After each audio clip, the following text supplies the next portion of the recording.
I really need to get this laundry done.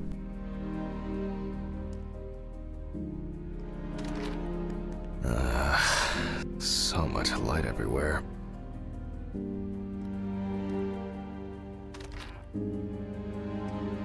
A pill a day keeps the defective Jack away. It's a shame these won't help with my hangover.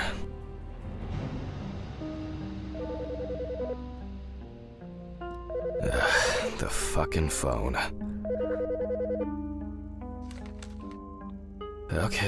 Okay. I know I'm late. I'll be there soon. It's not like the dead are impatient. Jack, no. Alice? Who is this? It's Charlotte Graves. Oh God, I'm sorry. I didn't recognize you. I thought it was work calling. It's okay. I hate it when work calls me at home, too. How is everything? We haven't talked since... you know. Well, there are good days, and there are bad days. What can I say? At least I can hide away at work. Well, you always were the most comfortable in the dissecting room. Listen, I have an unusual request. Okay, how can I help? It's nothing serious. I just wanted to ask, do you have any pictures of Alice? Maybe one where the two of us are together? I'd love to have something to remind me of her. I guess. I'm not sure. I'll look through her things. Thank you. I'm sorry to trouble you with this. All this can't be easy for you. I'll get through it somehow. I've been meaning to sort through her stuff for a while. Have you asked Stephen if he has anything? Yes, I spoke with him this morning. He said he gave everything to their mother and that I should ask you. I see. Jack, I know you're trying, that you cope somehow. Stephen's there for you, although, well, we all know how he can be. But, I mean, if you wanted to reminisce about Alice, talk. I really should go now. I overslept, I'm late for work, and I still have some errands to run on the way. Oh, okay, sure. Sorry to keep you. I'll look for something and send it over. Thanks for the call, and bye. Oh, do you have my address? Not on hand. You'd best remind me again. 292 Browning Lane, apartment 432, Johnson City, New York, 13790. Got it. Thanks. Thank you. It would mean a lot to me. Just miss her so much. Yeah, me too. And that's okay. Really, no problem. Thank you. Take care, Jack. You too, Charlotte. It was nice to hear you.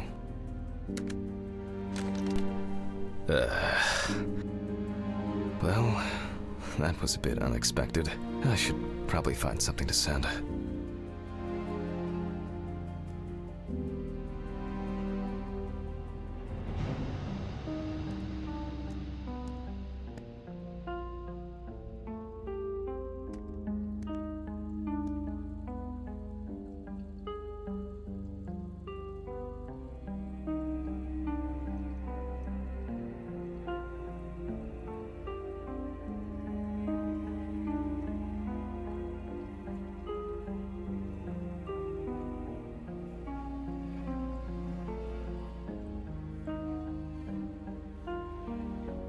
It's been almost a year.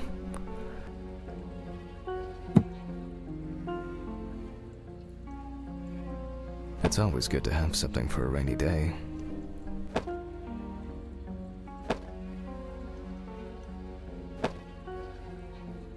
She got it for her first day of work, and she broke it the same day. She said it was for luck. It was a miracle that the coffee didn't wash off the writing. And that she said yes. Till death do us part. I wasn't able to support her through this. Alice and Charlotte in Amsterdam. It's hard to believe they've known each other for so long.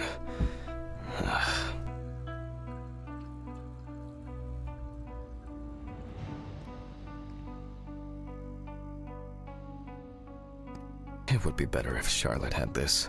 It deserves to be on display and not hidden in a drawer. Okay, time to go to work. I'm seriously late.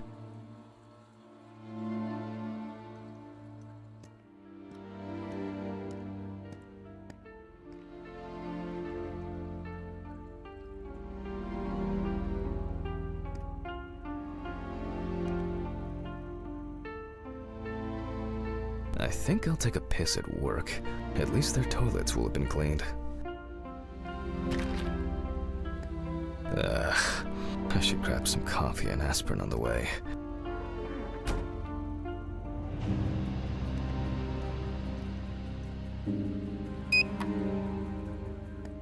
These fluorescent tubes are brutal.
I hope this helps, Charlotte.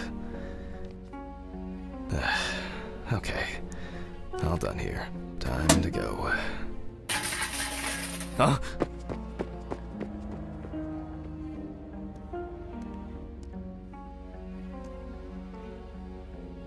Damn, I forgot my jacket. Well, I'll brave it for tonight. Too bad.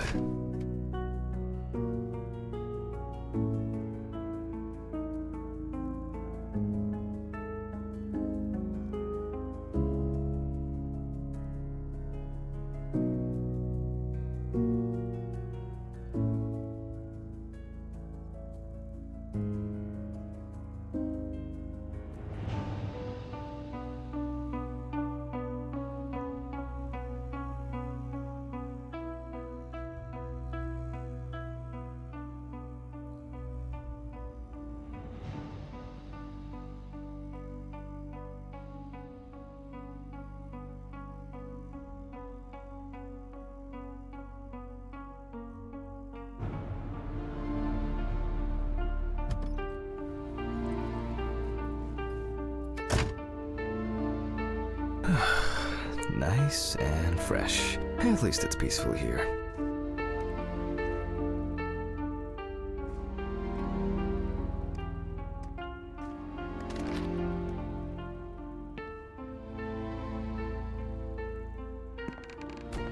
Good evening, Mr. Ridley. The timesheet handman.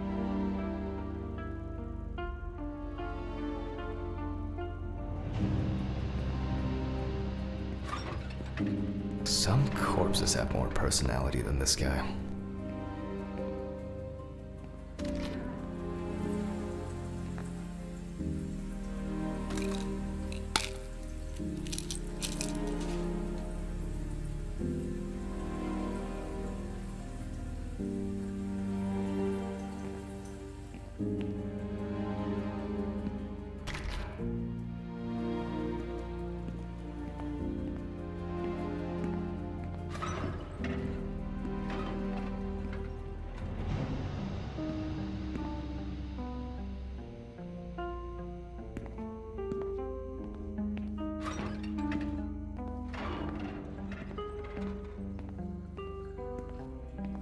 Christ. Who leaves the window open in the middle of November? So I'd better check the answering machine.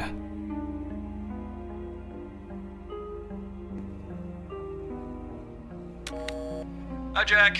I dropped by a little early today. I left the body with Ridley in the corridor. He wasn't sitting in the locker then, so maybe he'll even throw him into the room. Well, how are you doing? Yeah, I mean, it's your first birthday without her, and... I still have a hangover, and you know me, I run to the John like the neighbor's fucking dog. You know, today I slipped on his shit again. That fucking furball. He always has to shit next to my car. Anyway, I can't come over in the evening, but we'll catch up on the weekend, okay? Bye. I almost forgot. Charlotte called me this morning. She asked about you, so answer your calls, Jack. This time it's not a reprimand for being late.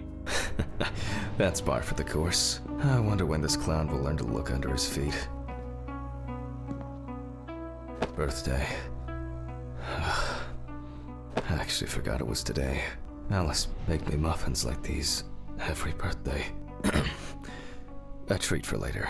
I always crave something sweet after a section. Okay, joke's over.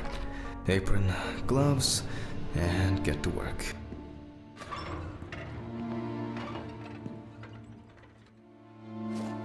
Ah, man. I remember you.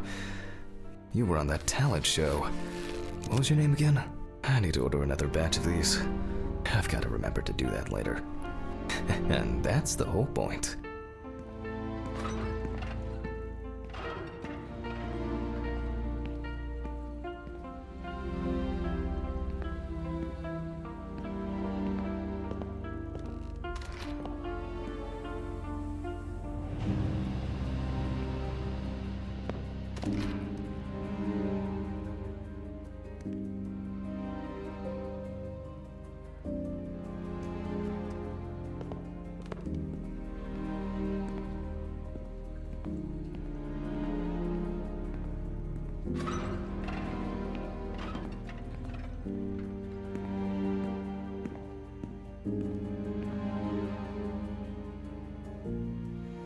Steven laughs at me for recording everything. He says I have a bigger collection of stuff like this than most of the creeps he's caught. November 21st, 1991. Time, 9:13 p.m. The autopsy is conducted by Jack Hanman. Lecture for the Medical University of Missouri. After yesterday's lecture, you should already know the ins and outs, so today we'll be consolidating our knowledge. So, where do I start? That's right, police folder. Ah, yes, Samantha Barker. Now remember, there's probably going to be a lot of chatter about this.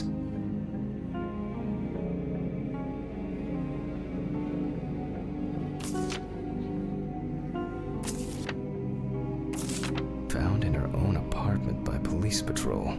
Officers were called by a concerned friend of the deceased, who had been unable to contact Barker for several days. After her first album became a commercial success, she was hit with a creative drought. She suffered panic attacks and severe sleep problems. Drugs and medication came into play. During the interrogation, a friend of the deceased admitted that Samantha never got to grips with the sudden fame that came after winning such a high-profile talent show. The deceased was found in her own apartment, in a semi-recumbent position on an armchair. Large quantities of alcohol and empty packets of sleeping pills were also found in the apartment.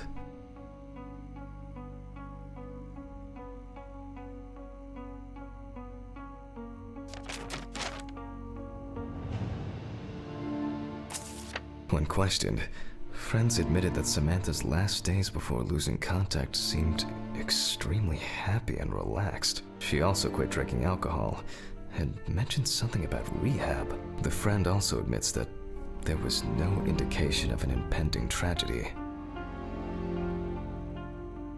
Well, let's see what settled this matter. As you can see, the body is fully clothed. Therefore, before we move on to photographic documentation, okay, now we can continue with the examination. Again, begin by taking photographs of the cadaver. I guarantee that over time it will cease being embarrassing for you. First, we photograph the whole body.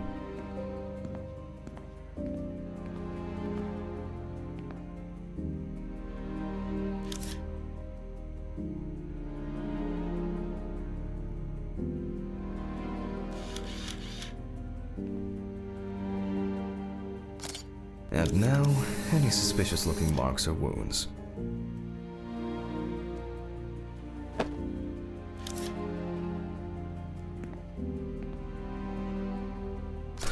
Well, well, there's even more here.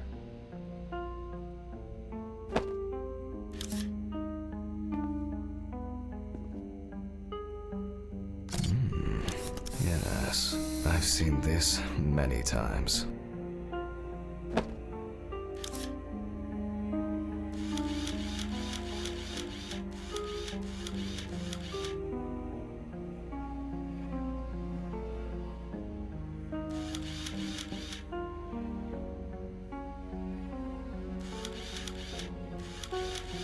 Interesting. Very uneven. We need to investigate this.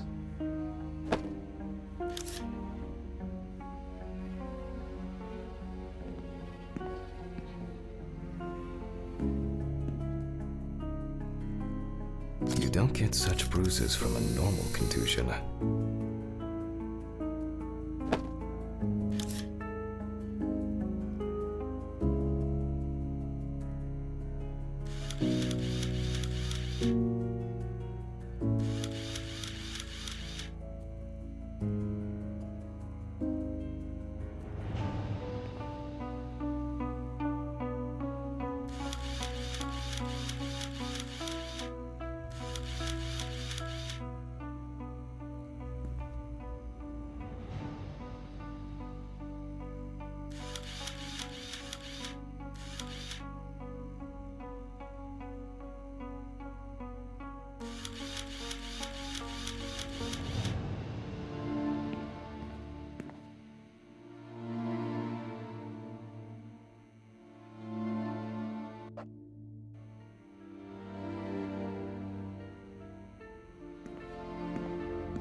A few we will need to look into here.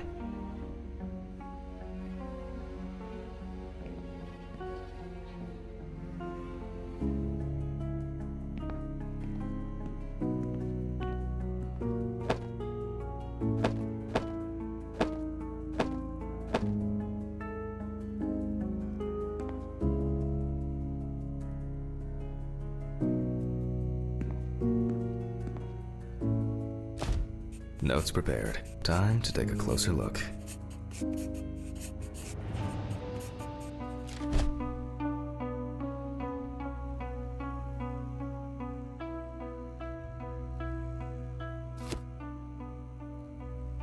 The number of bruises suggests that there may have been some kind of tussle.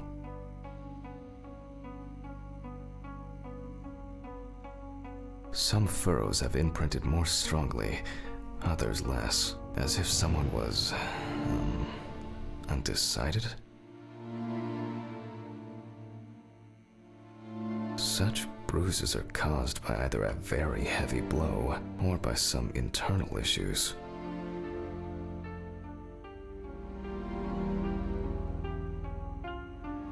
And here's something interesting. The skin of the deceased is covered with numerous blisters. Some of them are ruptured. Others still contain fluid residue.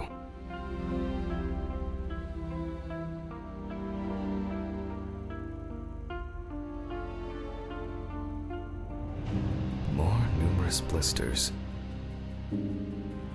We have some leads to investigate here. Let's write this down.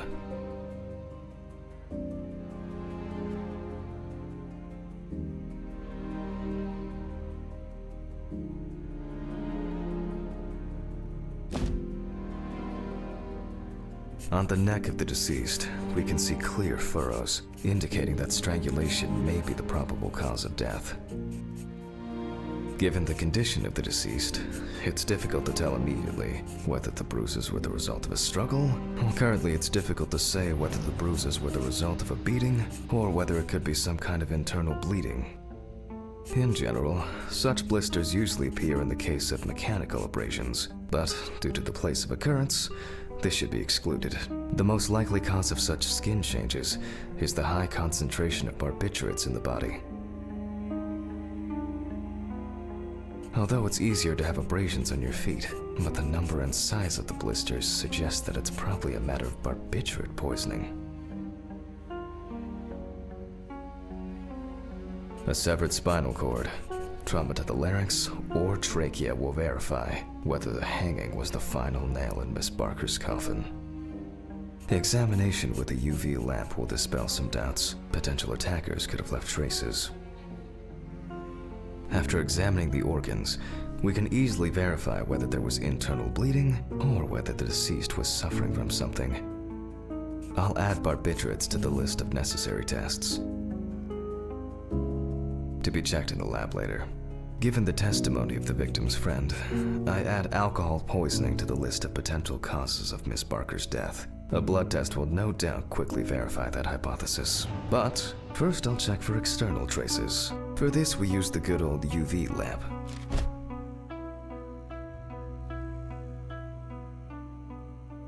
I look carefully at the whole body. UV rays will reveal any traces.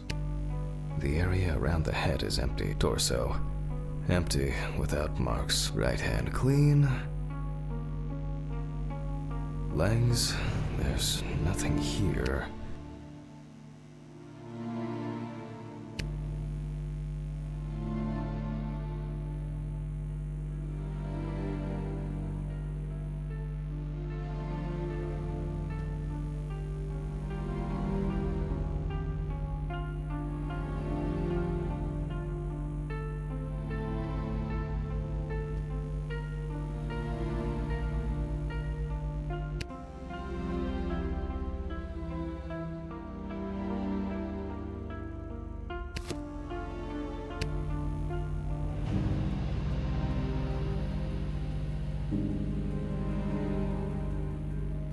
The left hand seems to be fine.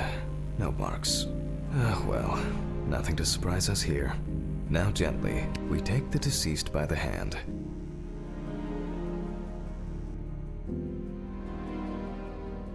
And we check for rigor mortis.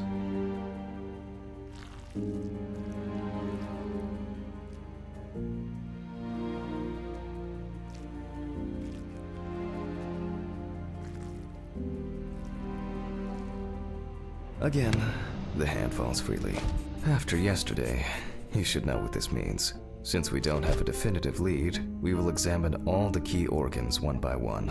So, I'm starting the internal inspection.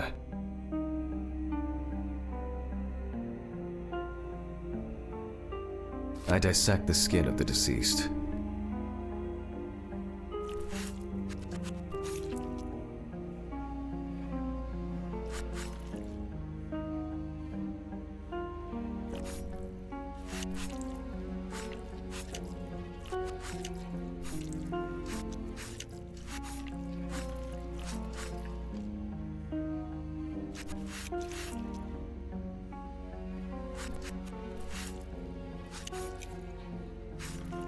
and I proceed to deflect the skin flaps. Compared with yesterday's body, the deceased has only trace amounts of adipose tissue.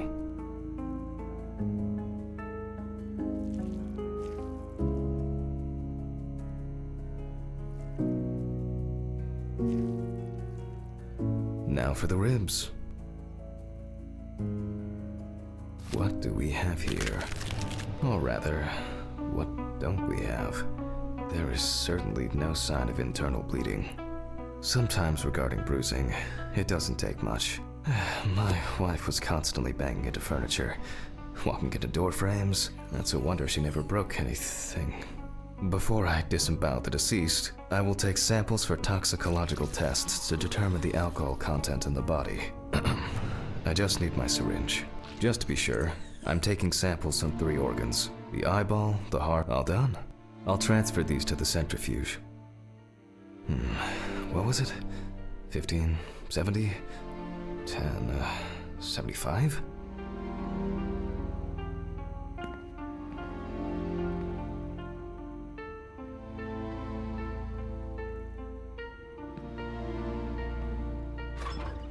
Maybe one day I'll need my notebook.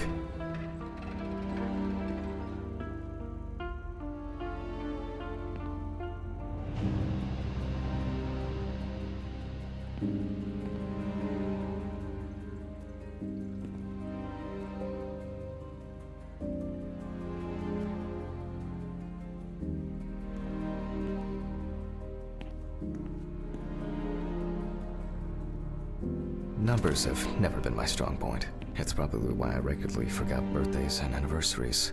I'm lucky Alice always forgave me.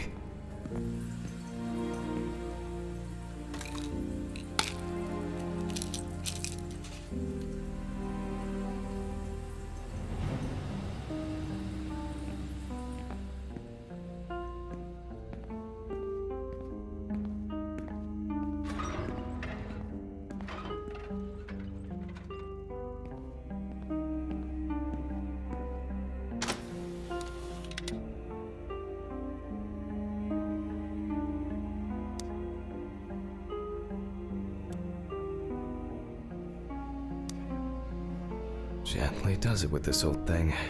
Handle with kid gloves.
I'm starting the centrifuge. Let's see what results come out.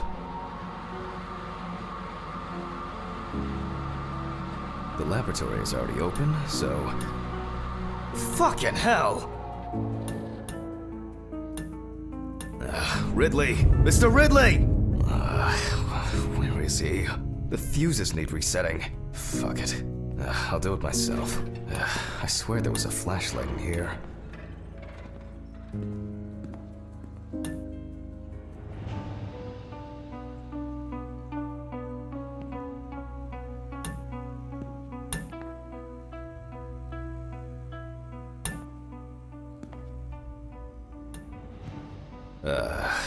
Whatever. I know where the switches are anyway. First the right, and then the left. And voila.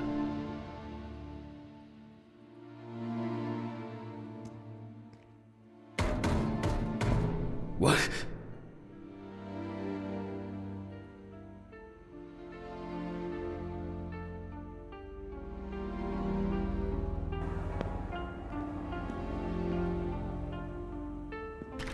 What the? Oh, for fuck's sake. Can't I work in peace?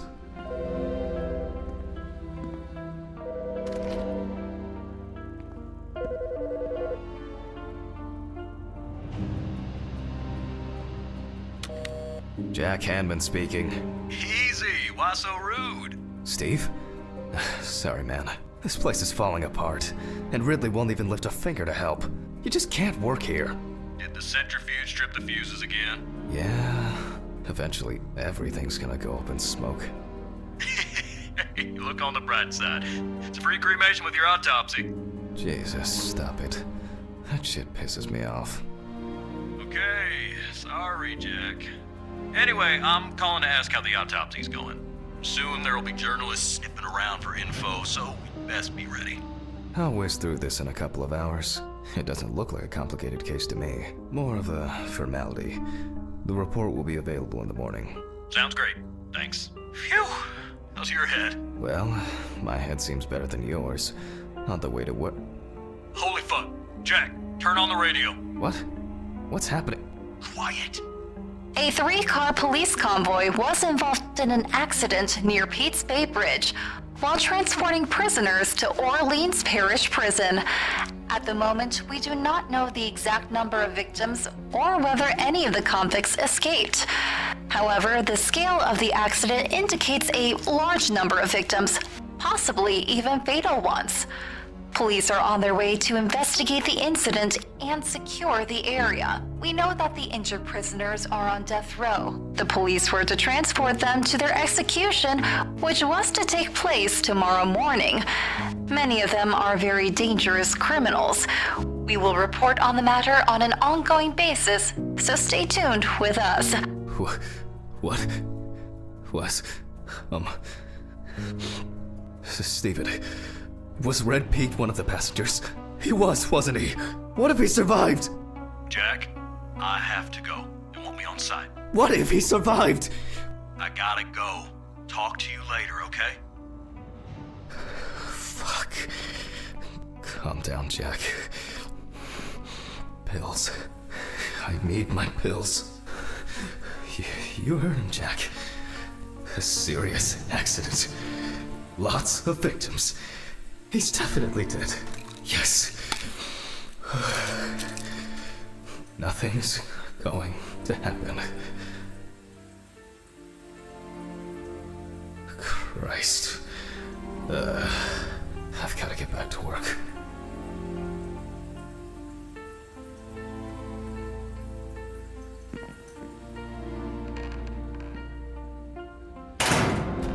What?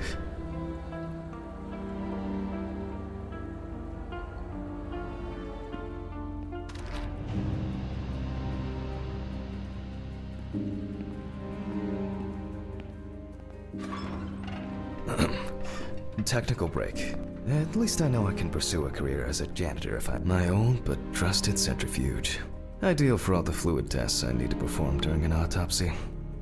My own but fucking hell!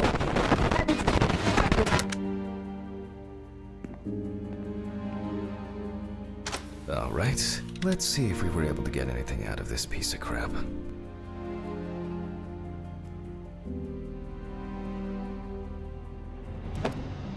And miraculously, yes. The samples did spin. I'll transfer them to the chromograph in the lab.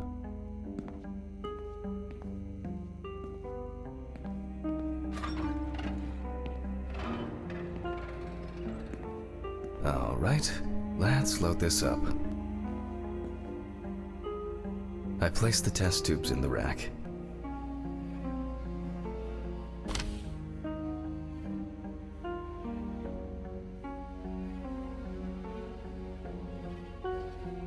Now, just take 5 milliliters from each.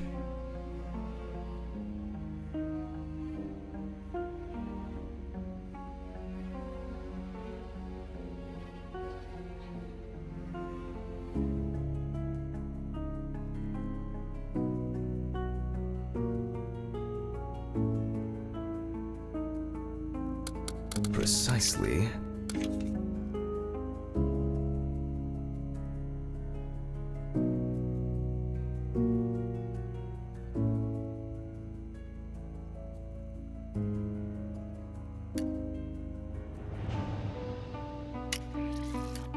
And the next.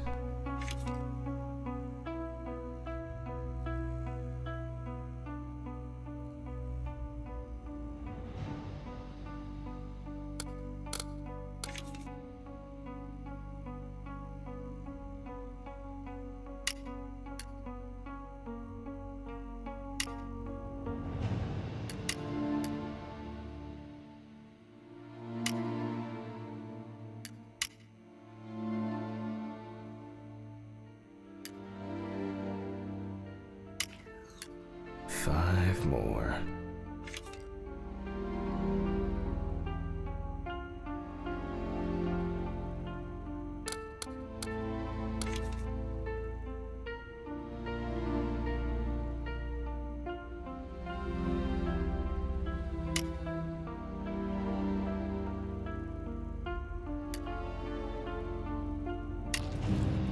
We put the prepared sample into the machine.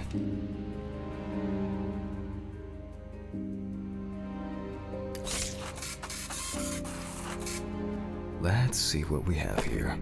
The results indicate that the deceased did consume alcohol shortly before her death. However, this is not an amount that could cause poisoning leading to death, just slight inebriation. I can return to the body and continue the rest of the examination.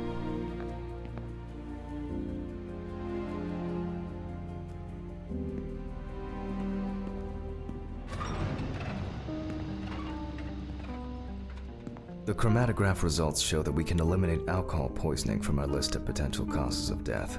However, remember that alcohol can affect the functioning of the entire body. It disturbs the heart rhythm, accelerating its rate, and dilutes the blood, which may result in more severe bleeding in the event of an accident. Also remember that alcohol affects the metabolism of drugs in the liver, which I'll now look at in more detail.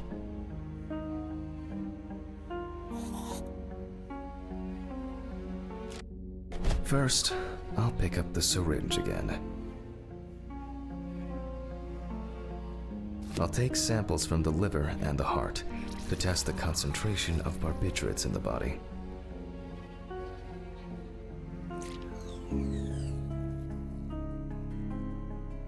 That's enough. I'll do the test later. I'd best not try my luck with the centrifuge right now. Now I removed the liver.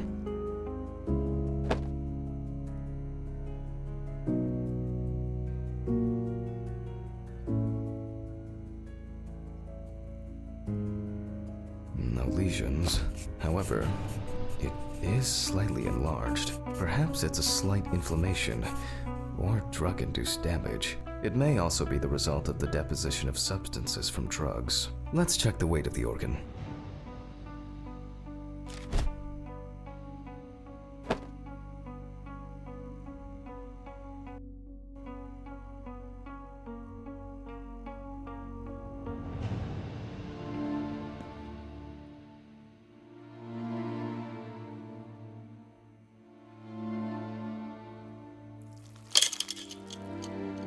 weight is 1,300 grams. The liver is enlarged.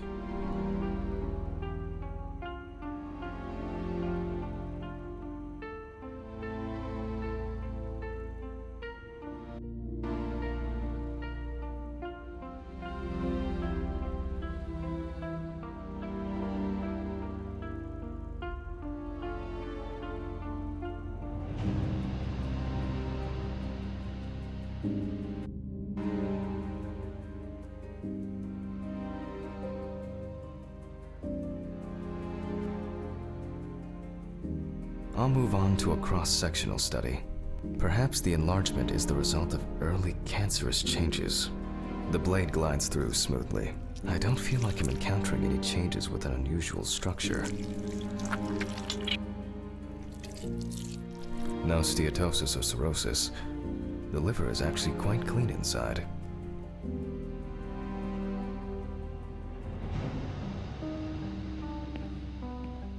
The liver is basically healthy. We already know that the deceased didn't abuse alcohol. The question is, what about drugs or other substances? I move on to the heart.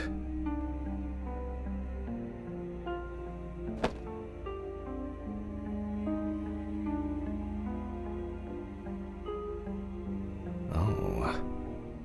At a glance, we can see signs of a heart attack. The deceased is definitely too young to have a heart attack due to natural causes. The liver is enlarged, not from alcohol poisoning, and the heart looks like it has collapsed. So, I guess we need to go to the centrifuge and check for these barbiturates. The last time I saw this kind of poisoning was a few years ago. I better check the data in my notebook. He was a middle-aged guy. He took his medication and forgot about it. So, he took another pill. He forgot again and took another one. And another one. Until he took the last one. That's why it's better to have amnesic drugs in boxes labeled with the days of the week. This sort of thing rarely happens anymore. Doctors tend to prescribe benzodiazepines. They are safer, but still shouldn't be combined with alcohol.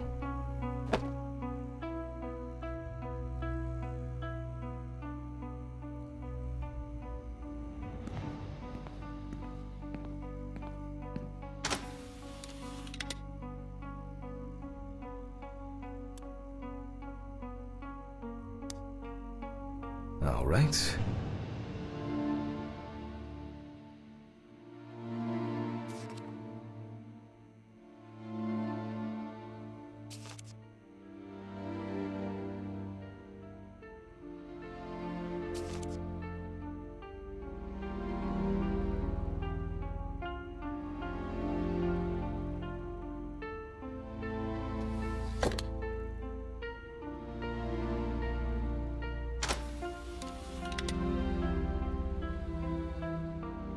We close the centrifuge and pray that it doesn't trip anything again.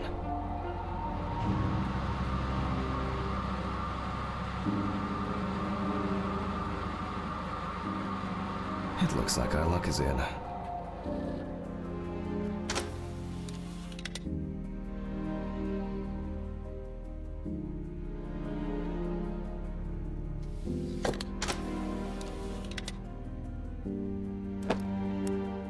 We can take the samples to the lab now. I wonder how she was able to get hold of these drugs.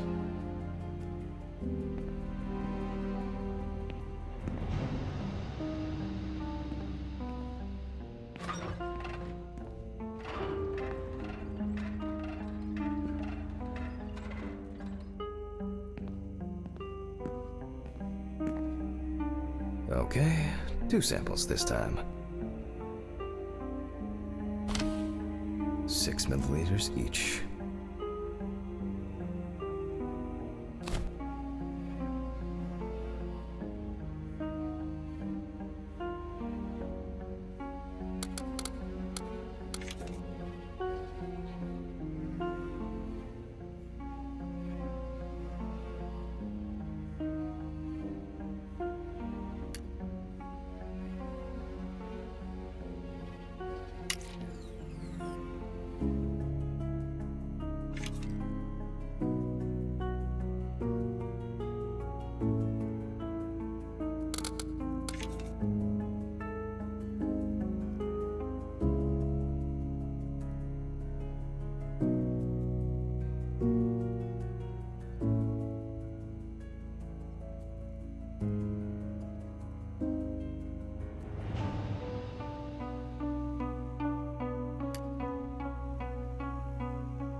Well, let's see how much of it we find.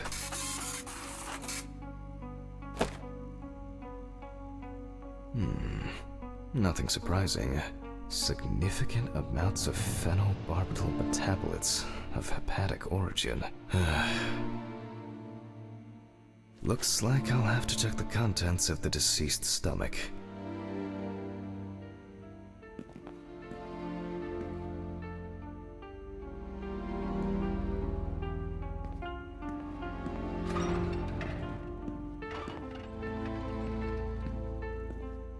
The tests showed that the collected blood contained enough barbiturates to cause cardiopulmonary collapse. The question now is whether it was an accident or a deliberate act. I'm proceeding to examine the stomach. Before extraction, I ligate the entire organ to prevent its contents from spilling out.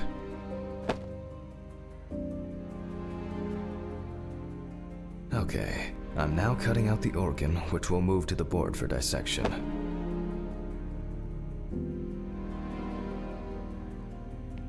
Normally, the stomach and intestines are full of surprises.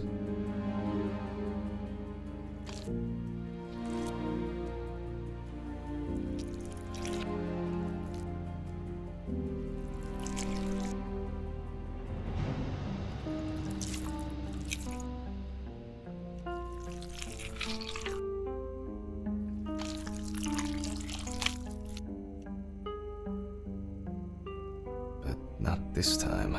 We see remnants of undigested food and a dense mass of pills. You don't take this many drugs by accident.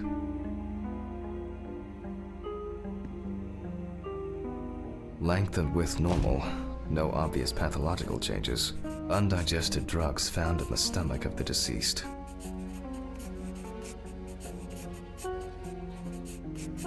The direct cause of death was probably an overdose. I'll check the rest of the organs, and then the nervous system. We'll see how significant the marks on the neck are for the whole case.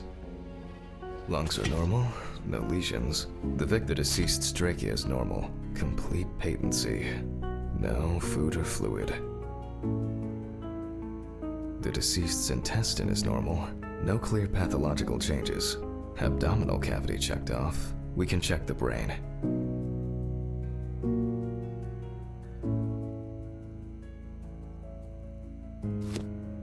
I make a cut to open the lid of the victim's skull and remove the brain.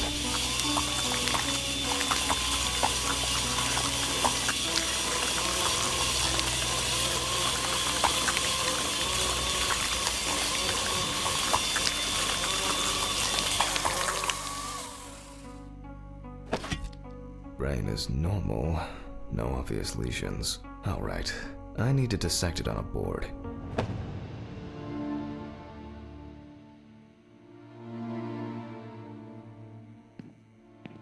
Using a knife, I carefully cut through the brain tissue. I peek inside of it, and... I don't think there's anything worth noting. As expected, the deceased's brain is in excellent condition. No discoloration or changes due to hypoxia. There is still the matter of the marks on the neck. They look superficial, but who knows? Maybe the spinal cord has been severed. I need goggles and a saber saw. I think the goggles were in the desk drawer. Oh, they're out there.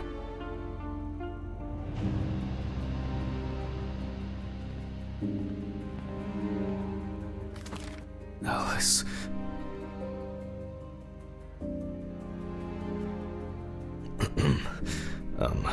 Saw. Saw. Fuck. I don't see it here. Oh. I know. I probably left it in the basement after its last cleaning.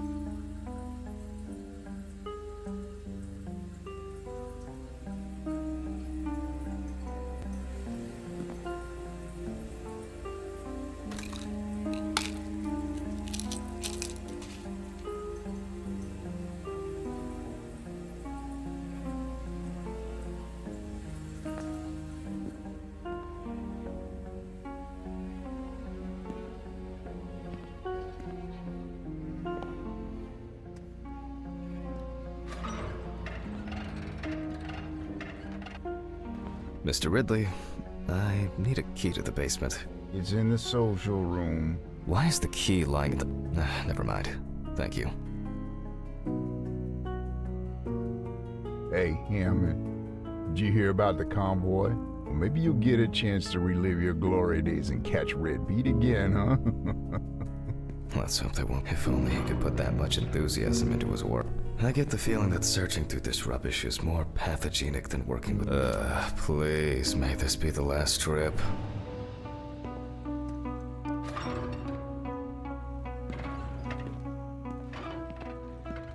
Fuck. Why did the prison convoy have to get into an accident?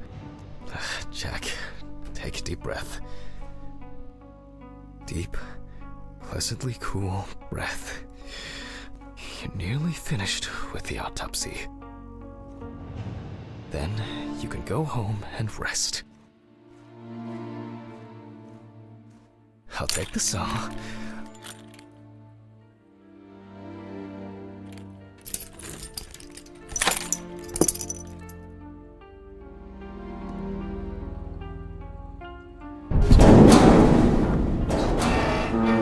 Fuck! It's jammed! Doesn't anyone do maintenance around here? Damn hatch. Damn Red Pete. Like ever again. Like ever. If only.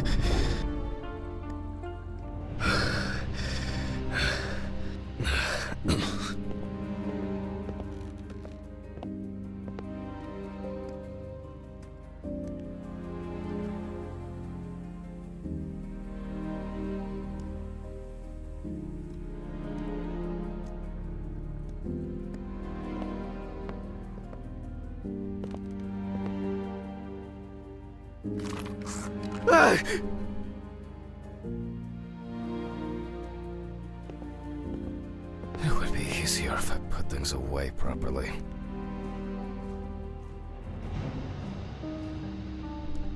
Damn student lectures and their fucking props.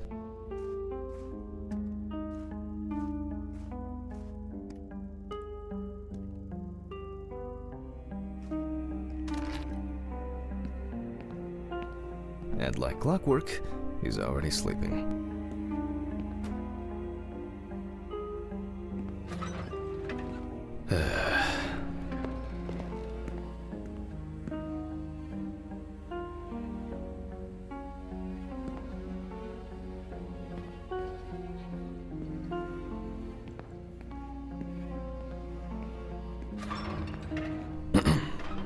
Sorry for the short interruption. I hope you all took the opportunity to grab some coffee. And now that I have everything I need, I'll move on to revealing the spinal cord.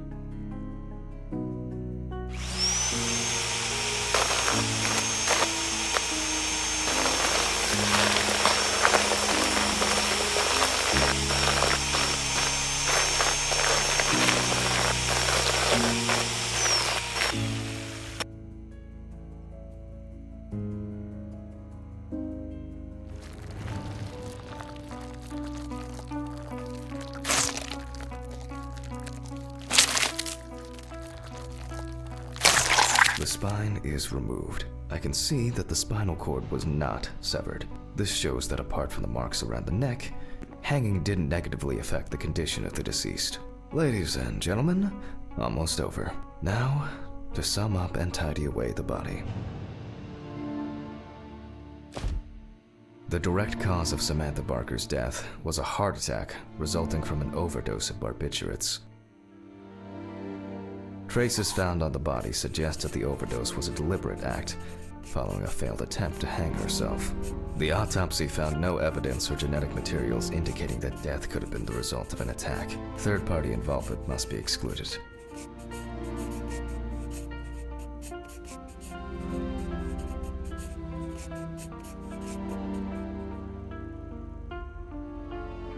Autograph, and we can start sewing.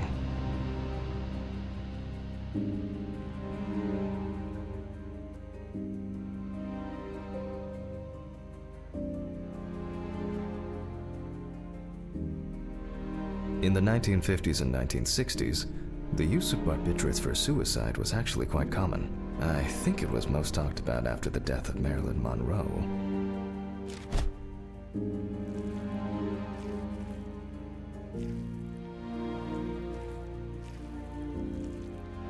At home, it was a help and comfort.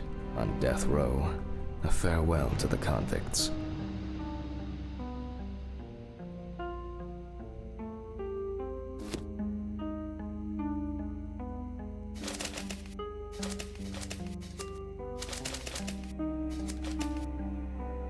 Well, we're done for today. Thank you for your attention.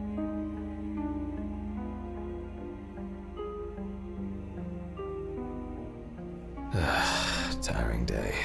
I can feel those hunger pains coming on. I guess I'll have to pick something up along the way.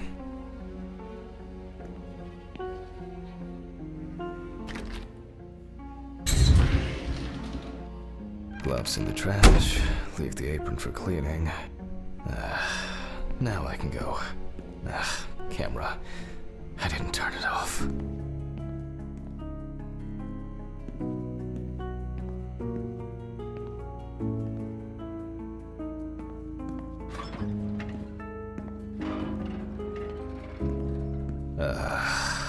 A nightcap will do me good.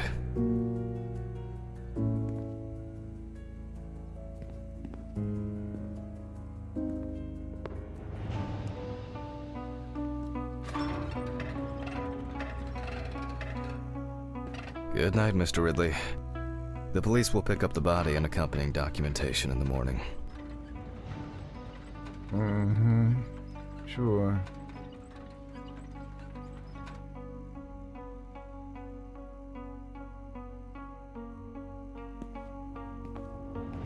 I guess there are actually two things in this world you can be certain of. Death and Ridley's reluctant attitude. Alright, maybe three things. My whiskey on the rocks when I get home.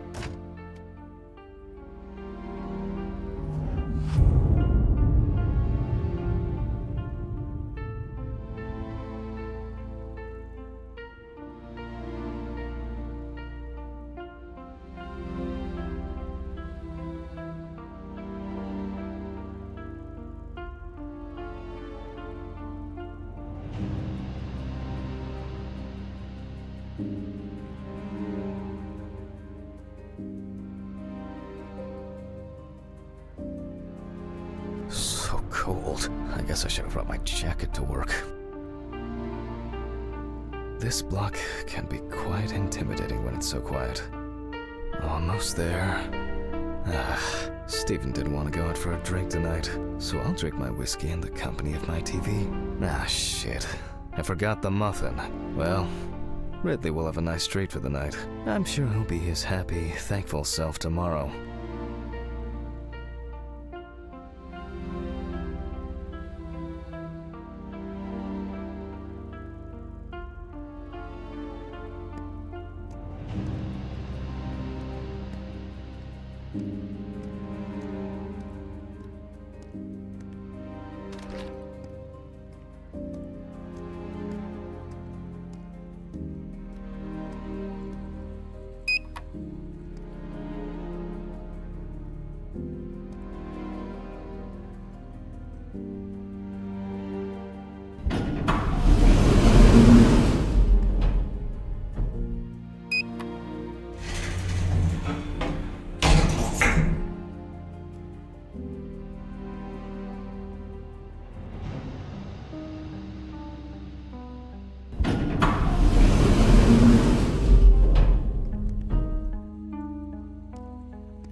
What? What? What the fuck? But I locked it. I'm sure of it.